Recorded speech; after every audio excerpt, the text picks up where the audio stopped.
భజే శ్రీచక్రమధ్యస్థాం దక్షిణోత్తరయోః సదా శ్యామావార్తాళి సంసేవ్యాం భవానీం లలితాంబికాం. శృతిస్మృతిపురాణానామాలయం కరుణాలయం నమామి భగవత్పాదశంకరం లోకశంకరం.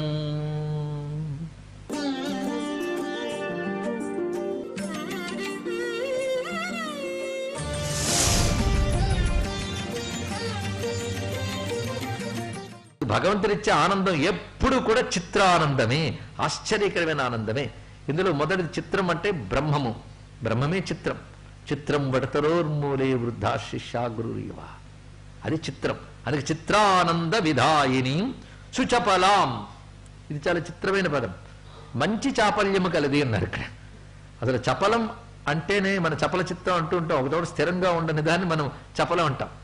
అలాగే అమ్మవారిని చపల అనొచ్చండి. అనకపోతే రోజు లక్ష్మీ అష్టోత్తర నామాల్లో ఏం చేస్తున్నారు? రథాంగ పూజ చేసేటప్పుడు ఒకవేళ చేసే మంచి అలవాటు ఉంటే ఎవరికైనా చంచలాయే నమః చపలాయే నమః అంటున్నారు కదా.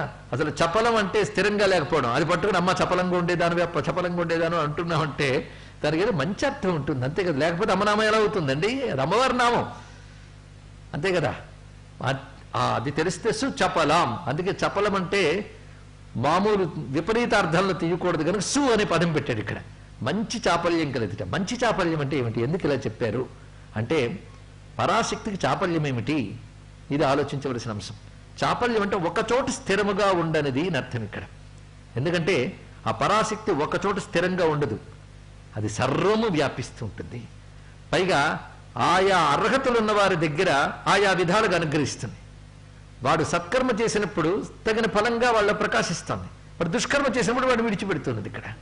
అందుకే మహాలక్ష్మి పుణ్యం ఉన్నంతకాలం వాడి దగ్గర ఉంటుంది, వాడు పుణ్యం పోయిన తర్వాత వదిలిపెడుతుంది. అంటే కర్మఫల ప్రదాయన గనక ఆ తల్లి వాళ్ళ కర్మలను అనుసరించి ఫలములుగా వస్తూ ఉంటుంది.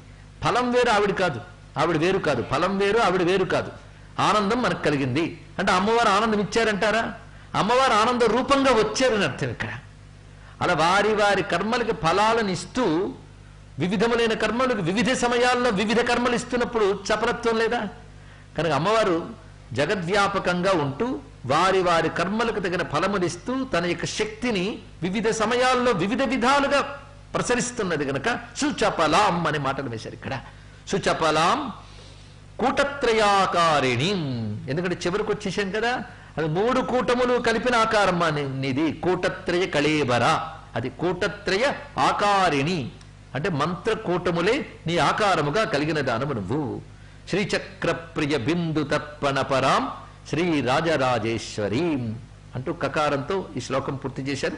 కా దీక్షాంత సువర్ణ బిందు సుతను సర్వాంగ సంశోభితాం నానావర్ణ విచిత్ర చిత్ర చరిత చాతుర్య చింతామణిం చిత్రానంద విధాయిని సుచపలాం కూటత్రయాకారిణి శ్రీచక్ర ప్రియ బిందు తర్పణ పరాం శ్రీ రాజరాజేశ్వరీం. తర్వాత లకారంతో ప్రారంభమవుతున్నటువంటి శ్లోకం. ఇప్పుడు మళ్ళీ గురువుగారి శ్లోకం. భగవత్పాదుల వారు ఈ లకారంతో అమ్మవారి పూజ ఎలా పరిసమాప్తి చేస్తున్నారో చూడాలి. ఎందుకంటే నృత్యం అయిపోయింది, గీతం అయిపోయింది, రాజోపచార భక్త్యుపచార శక్త్యుపచారాలు అయ్యాయి. ఇప్పుడు అమ్మవారి కొలువండి, ఇన్ని పూజలు పొంది అమ్మవారు ఎలా కూర్చున్నారో మనకు చూపిస్తున్నారు ఇక్కడ. లక్ష్మీ మౌక్తిక లక్ష కల్పిత సిత ఛత్రం తు ధత్తే రసాదింద్రాణీచరతిశ్చ చామరవరే ధత్తే స్వయం భారతి వీణామేణ విలోచనా సుమనసా నృత్యంతి తద్రాగవద్భావైరాంగిక సాత్వికై స్ఫుటరసం మాతస్త్వయా కన్యతాం. నీరాగనమిచ్చేటప్పుడు ఉండేటువంటి గానములు సంగీతాలు అయిపోయాయి. ఇప్పుడు అమ్మవారు హాయిగా కూర్చున్నప్పుడు ఆవిడ వినోదార్థం ఎటువంటి వైభవాలు చూపిస్తున్నారు చూడండి. ఒక్కొక్కరు ఒక్కొక్క విధంగా కొలుచుకుంటున్నారు. ముందుగా లక్ష్మీ, ఆ లక్ష్మీదేవి గొడుగు పట్టుకుందిట. ఎలా అంటే మౌక్తిక ఛత్రం అంటే ముత్యాల జాలర్లు వేలాడుతున్నటువంటి ఛత్రం. ఒకటా రెండో ముత్యాలు, మౌక్తిక లక్ష కల్పిత చిత ఛత్రంతో తెల్లని గొడుగు, దానికి తెల్లని ముత్యాలు లక్షల సంఖ్యలో వేలాడుతూ ఉన్నాయి. ఎలా పట్టుకున్నదిట? రసాత్ అంటే ఆసక్తితో ప్రేమగా భక్తిగా పట్టుకుంది ఆ తల్లి. ఆ తర్వాత ఇంద్రాణి చరతిశ్చ చామరవరే, ఒకవైపు ఇంద్రాణి అంటే శచీదేవి, మరొక వైపు రతీదేవి. వీరుభయులు 2 చామరములు, శ్రేష్టమైన వింజామరలు పట్టుకుని వీచుతూ ఉన్నారు ఇక్కడ. భారతి, ఇంకా అక్కడ సరస్వతీదేవి ఉంది. ఆవిడ స్వయం వీణాం ధత్తే, వీణ మీటుతోందట. అమ్మవారు ముందు సరస్వతి వీణ మీటడం అనే అంశం మనకి నిజసల్లాప మాధుర్య వినిర్భర్సిత కచ్చపి అనేటువంటి వాక్యంలో వసిన్యాది వాగ్దేవతలు చెప్తే, భగవత్పాల్ వారి సౌందర్యలహల్లో అమ్మవారు ముందు సరస్వతి వీణ మీటడం చూపిస్తారు ఇక్కడ. ఆ భావం ఇక్కడ చూపించుకుని భారతీ వీణాం ధత్తే. ఇక దానికి తోడు ఏన విలోచనా సుమనసా, ఆ దేవకాంతలు. ఏన విలోచన అంటే లేడి చూపులు వంటి చూపులు కలిగినటువంటి దేవకాంతలు. సుమనసాహ అన్నా కూడా దేవశబ్దమే. అందుకే ఆ దేవకాంతలందరూ కూడాను సంరాగవత్ ఆంగిక సాత్వికై.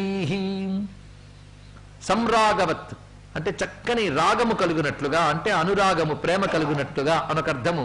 చక్కని రాగములతో కూడినటువంటి ఆంగిక సాత్వికై, అంటే ఆంగికము సాత్వికము మొదలైనవి ఏవి నాట్యముల్లో చెప్పబడుతున్నామో, ఆంగికం సాత్వికం ఆహార్యం అభినయం అంటారు కదా. కొంతమంది ఆహార్యము, ఆంగికము, సాత్వికం, అభినయం ఈ 4 మేళవించుతూ రసములకేటట్లుగా వాళ్ళు నృత్యములు చేస్తూ గానములు చేస్తూ సేవిస్తున్నారు. అంటే ఇక్కడ అమ్మవారి కొలువుని ఎలా ధ్యానించారంటే సచామర రమావాణి సవ్యదక్షిణ సేవిత అంటే చామరములు పట్టుకుని అటు ఇటు ఉన్నారు వర్ణించారు. కానీ భగవత్పాదులు వారు ఏం చేశారంటే గొడుగు పట్టుకుని లక్ష్మీదేవి, చామరములు పట్టుకుని రతీదేవి, శచీదేవి, వీణ మీటుతూ సరస్వతీదేవి, మిగిలిన దేవకాంతలు గానాలు చేస్తూనూ నృత్యాలు చేస్తూనూ అమ్మవారిని కొలుచుకుంటున్నారు.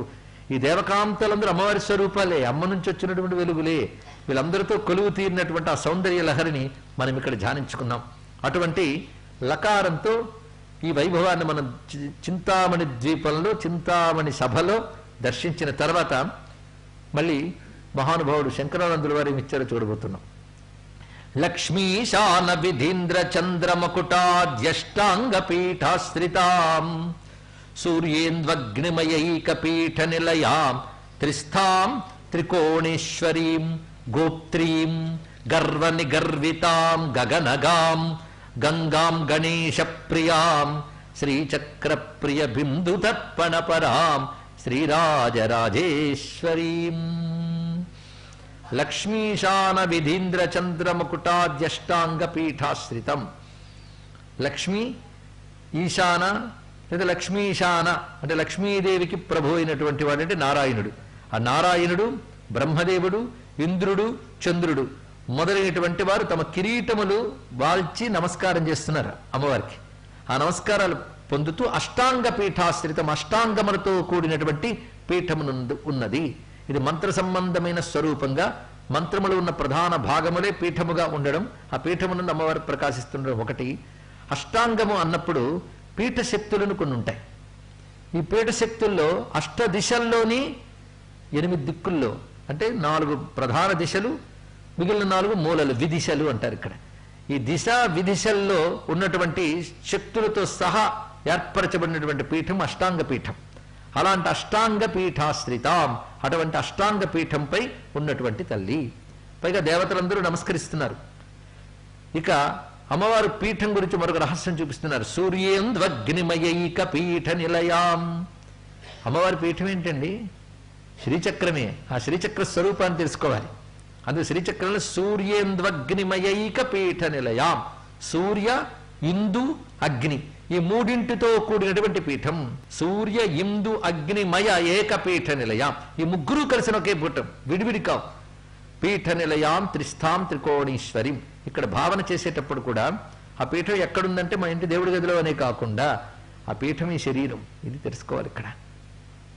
ఎందుకంటే ప్రధానంగా 3 మనలోనూ ఉన్నాయి.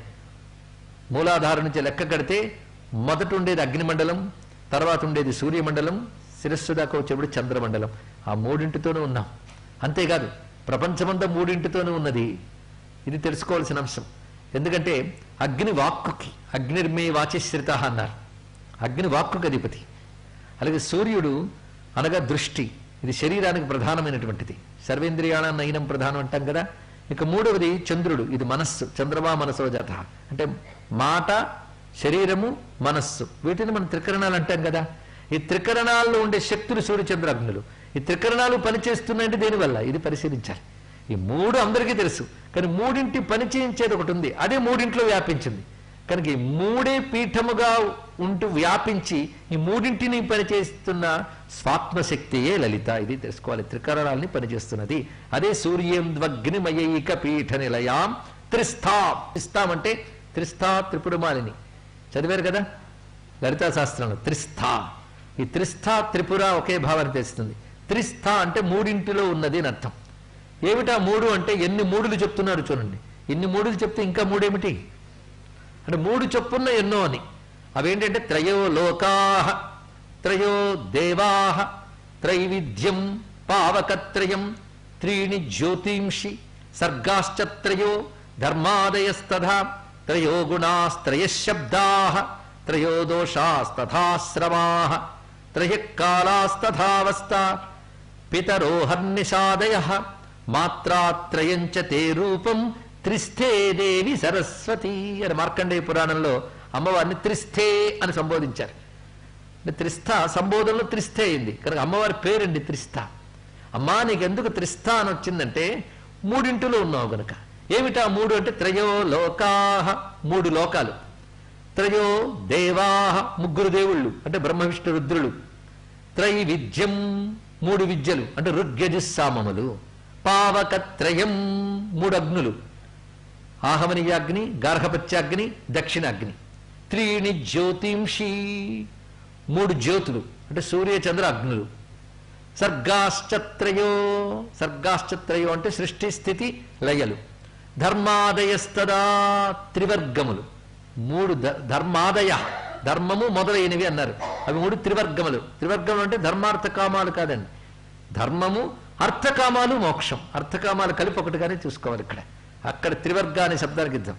అందుకే ధర్మాదయస్తత త్రయో గుణాః, మూడు గుణాలు, త్రయ శబ్దాః, మూడు శబ్దములు అంటే అకార ఉకార మకారములు, త్రయో దోషాః, మూడు దోషాలు, మూడు దోషాలు అంటే వాత పిత్త కఫ ప్రతి శరీర తత్వంలో ఉండేటువంటివి, తథా ఆశ్రమాః, మూడు ఆశ్రమాలు అంటే బ్రహ్మచర్య, గార్హస్థ్య, వానప్రస్థ. సన్యాసం ఎందుకు చెప్పలేదు? తుర్యం, అది నాలుగవది. అది మూడింటి గురించి చెప్తున్నారు ఇక్కడ.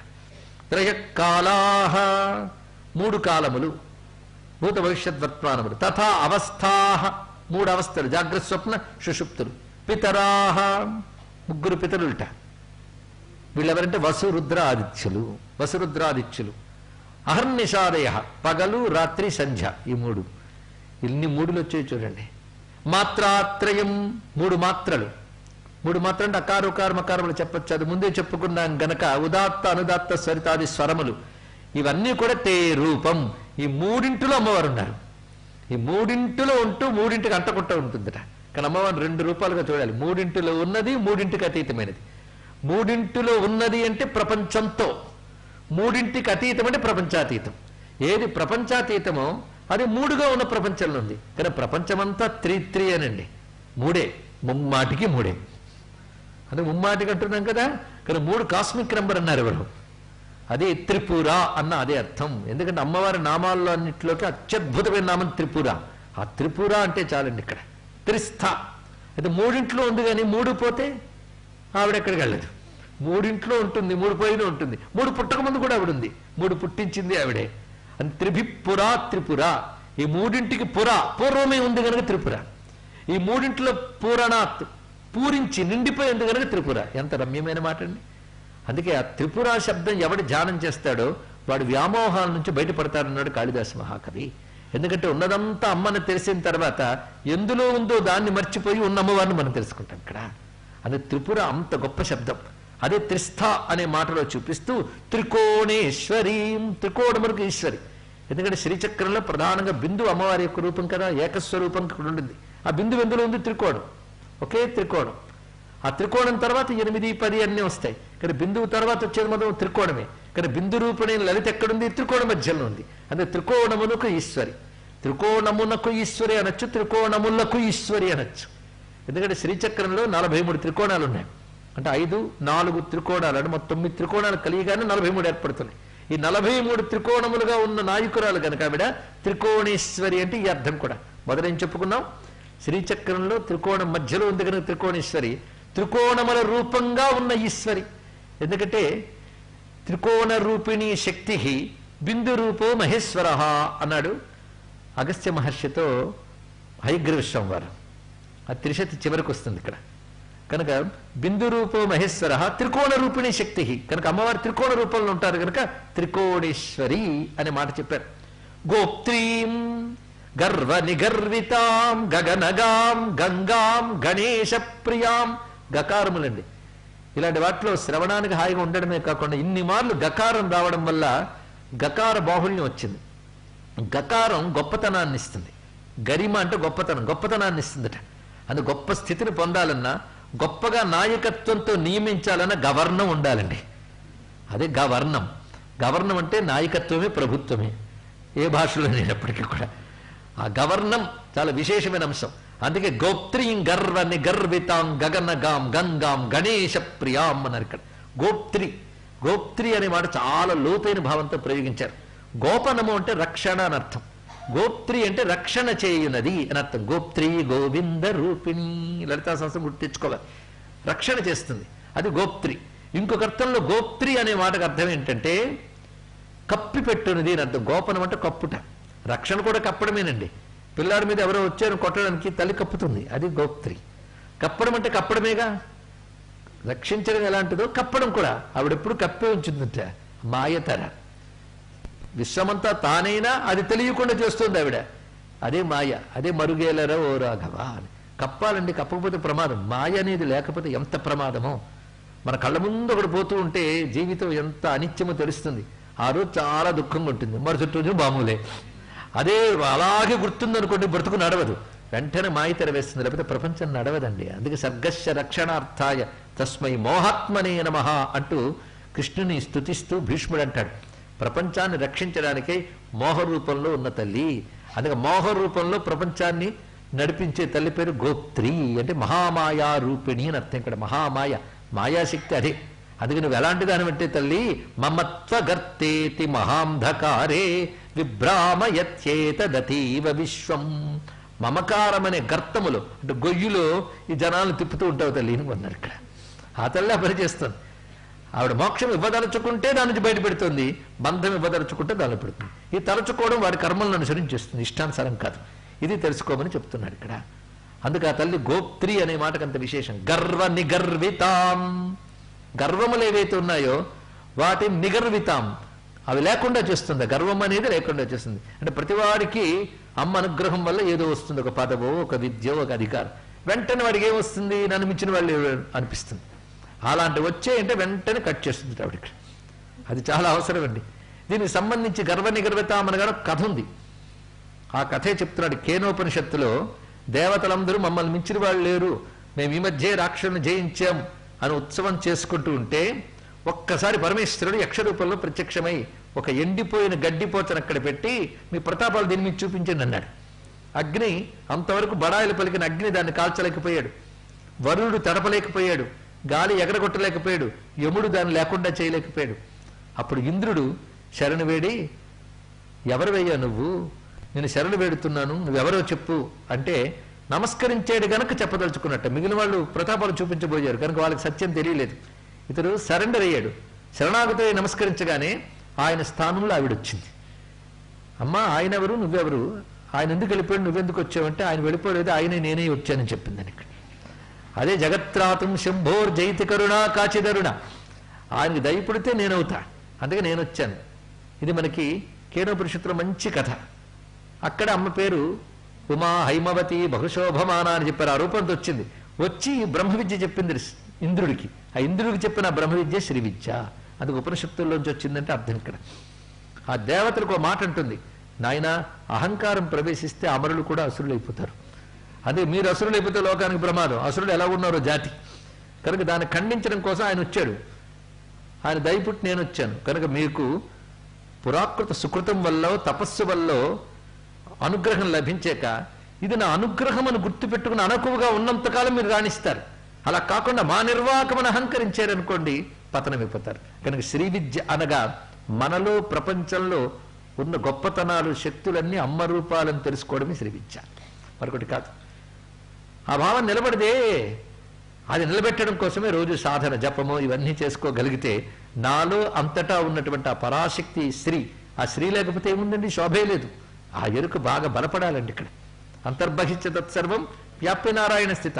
ఇది తెలియక అన్ని మన నిర్వాకాలు అనుకోవడం అజ్ఞానం, అది తొలగిపోవడమే జ్ఞానం. అందు గర్వ నిగర్వితాం అనే మాటకు అర్థం ఏంటంటే అటువంటి గర్వములు తొలగించే తల్లి. గర్వించే హక్కు ఆవిడికే ఉందండి. ఎందుకంటే ఎవరి దగ్గర స్వతసిద్ధంగా శక్తి ఉంటుందో వాళ్ళు గర్వించాలి. అక్కడి నుంచి వచ్చింది పుచ్చుకుని గర్వించడానికి ఏముంది ఇక్కడ, అవునా లేదా? ఇది ఎలాంటిదంటే వాడేదో ఇచ్చాడు మనం ఏదో తిన్నాం, అది గొప్పతనం ఏంటి? అది గర్వించడానికి అనువైనటువంటి శక్తి ఆవిడ ఒక్కరే. అది గర్విత గానలోలుప ఆవిడ. ఆవిడ దగ్గర తప్ప ఇంకెక్కడైనా కనబడితే గర్వ నిగర్విత ఆవిడ. గగనగాం, గగనగాం అంటే ఆకాశమనందు ఉన్న తల్లి. కానీ అమ్మవారు ఎక్కడున్నారంటే సతస్మిన్నేవాకాశే స్త్రియమాజగామ అంటే కేనోపనిషత్తుని యథాతథంగి వాక్యంలో ఎలా పెట్టాడు మహానుభావుడు చూడాలండి. ఆ కవి హృదయం బయటికి లాగాలి. అది గర్వ నిగర్వతాం పక్కన గగనగాం అని పెట్టాడంటే కేనోపనిషత్తున్న మంత్రం అది. సతస్మిన్నేవ ఆకాశే స్త్రియమాజగామ. ఆ ఆకాశంలోనే స్త్రీ కనబడింది. ఏ ఆకాశంలో శివుడు కనబడ్డాడో ఆకాశంలో కనబడింది. ఆకాశం పేరేంటన్నాడు? చిదాకాశం. ఆ చిదాకాశమునందున్నది గనక గగనగాం. అమ్మవారు ఉపాసన అంటే ఆకాశ ఉపాసన, శ్రీ విద్యోపాసన అనగా ఆకాశోపాసన. ఏ ఆకాశం? దహరాకాశ రూపిణి. దహరాకాశ ఉపాసనే. అది శ్రీచక్రానికి వియచ్చక్రం అని పేరు. ఇవన్నీ రహస్యాలు గురుముఖత తెలుసుకుంటూ ఈ భావంలోంచి వెళితేనే మంచి ఉపాసన అవుతుందండి. భావం లేనప్పుడు ఏముంది ఇక్కడ? ఆ దహరాకాశ రూపిణి అమ్మవారు అంటే పంచభూతాలు అన్ని విశ్వము సమస్తములు దేన్ని ఆధారం చేసుకున్నది అది చిదాకాశం ఇక్కడ. అందుకే ఆకాశాలు మూడుట. ఒకటి చిత్తాకాశం, రెండవది భూతాకాశం, మూడవది చిదాకాశం. ఆ చిదాకాశం ప్రధానం. ఆ దహరం దాన్ని ఉపాసించగలగాలి. అదే సతస్మిన్నేవాకాశే అనే మాటకు దాని అర్థం ఇక్కడ. ఆ రహస్యం గర్వ నిగర్వితాం గగనగాం. దీన్ని ఆధారం చేసుకుని కాళిదాస మహాకవి శ్రీ విద్యాశాస్త్రం ఒకటి రచించాడు, చిద్గగన చంద్రిక. దాని పేరు చిద్గగనం. అది తెలిస్తే గగనగాం తెలుస్తుంది. అదే మూక కవి పలుమార్లు ఆ మాటను అంటాడు. అందుకే జయ జయ జగదంబ శివే, జయ జయ కామాక్షి, జయ జయాద్రిసుతే, జయ జయ మహేశ దయితే, జయ జయ చిద్గగన కౌముదీధారే. చిదాకాశంలో వెన్నెలవమ్మ అన్నాడు ఒకటే మాట.